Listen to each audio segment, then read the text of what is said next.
We got another guest here who we want to bring in, and I really do appreciate it. We're going to bring in Mr. Epstein here. He's going to talk about this. I want your reaction here to what's going on. Julian, you've been on the House Judiciary Committee as a senior counsel there. What's your reaction to this? Yeah, I voted for Joe Biden. I did not vote for Donald Trump either in 16 or 20. I think this is a terrible decision. I think it's an anti-democratic position. And I think it shows how out of touch the professional left has gotten. They live in sort of an insular bubble, and I don't think they realize how bad this looks across the country. From a legal point of view, there are two real problems with this attempt to bar Trump from the primary ballots. The first problem is a complete lack of due process. There is absolutely no due process in making this determination. These are made mostly by political figures, professional Democrats, who obviously have an axe to grind.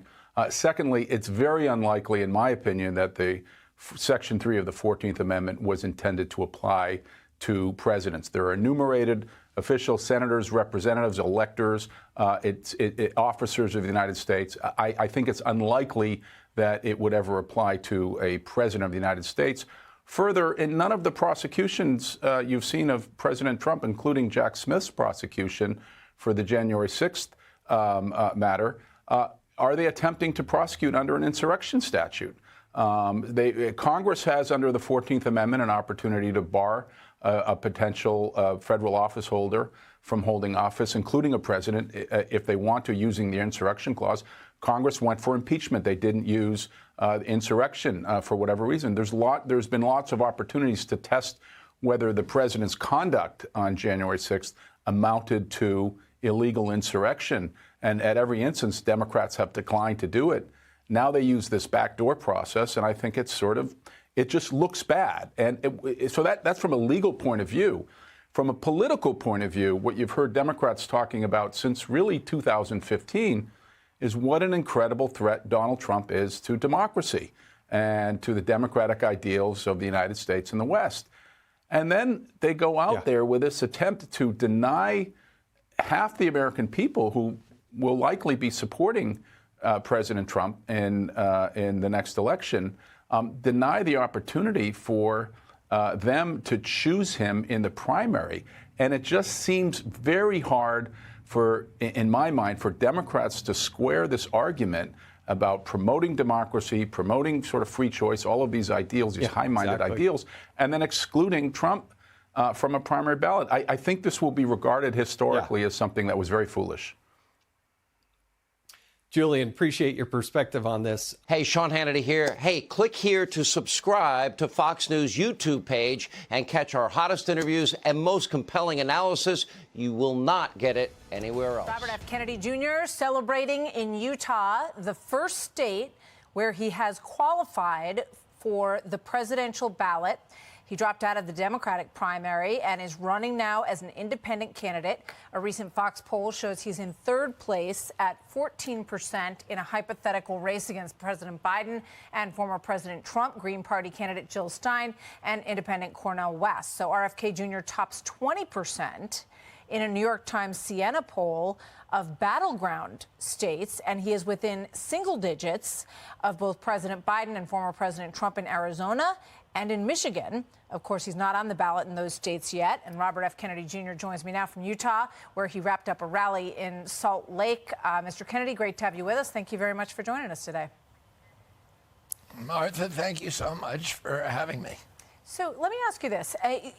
You're on one state's ballot, and I think we have the map that you all have put out about how you're going to get on the other states and how many you expect to be on.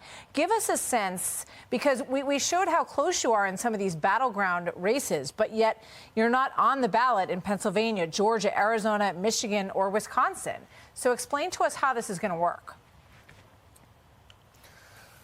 We're going to get on, we need 1 million signatures. We're going to get on the ballot in every state and the District of Columbia. You know, a lot of the states, Martha, make it very, very difficult. They make it burdensome to get on the ballot deliberately, to entrench the two-party system, and to prevent dissenting voices. Most democracies in the world have a multi-party system.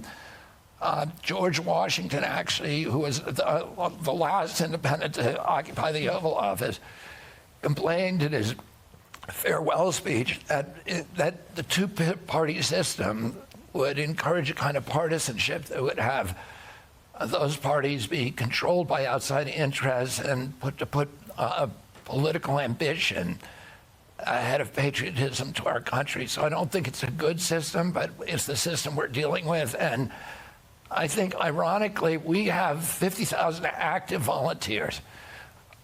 We have, we collected double the petitions with the signatures we needed in Utah in a week when it was in the middle of a snowstorm. People had to take their gloves off to sign our petition.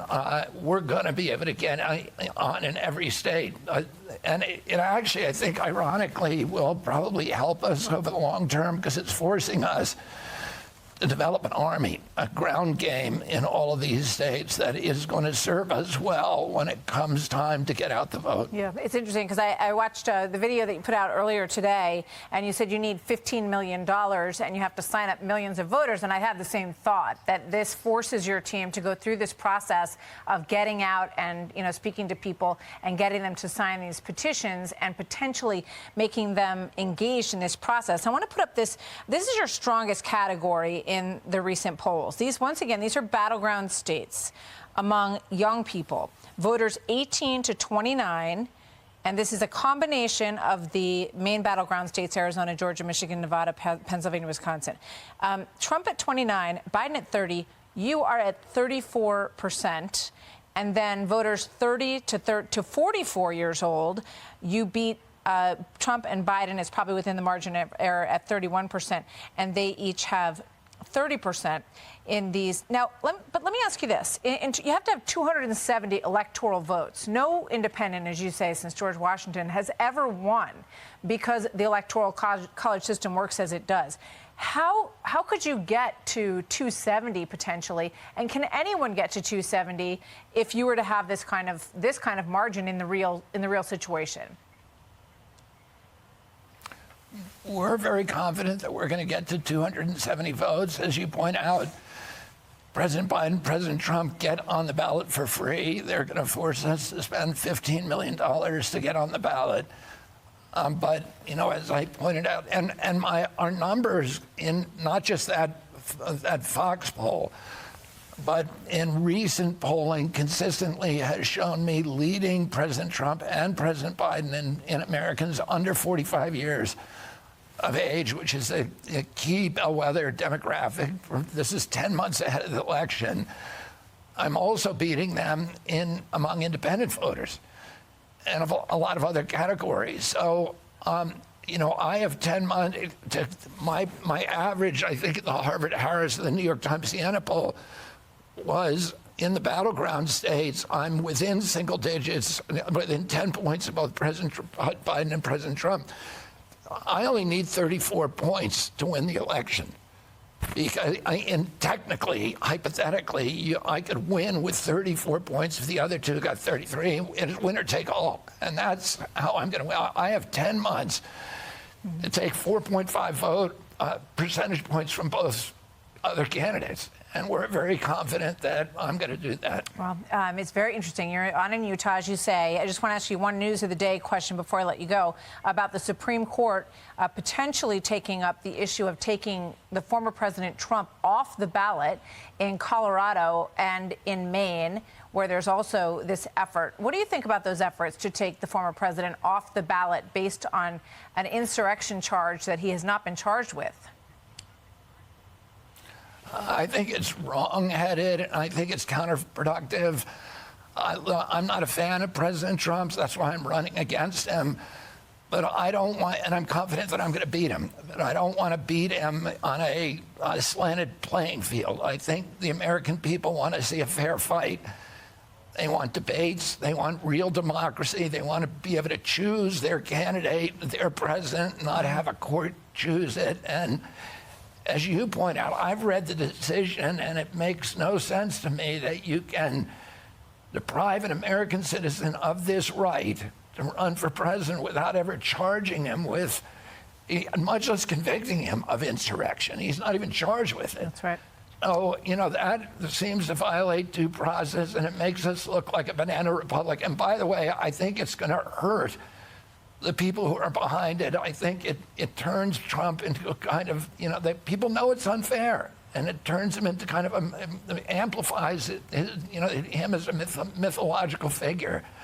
I think it's very, very short-sighted, and it's just wrong. It's un-American. Well, it certainly has helped him in the polls, all of these challenges and all of these indictments along the way.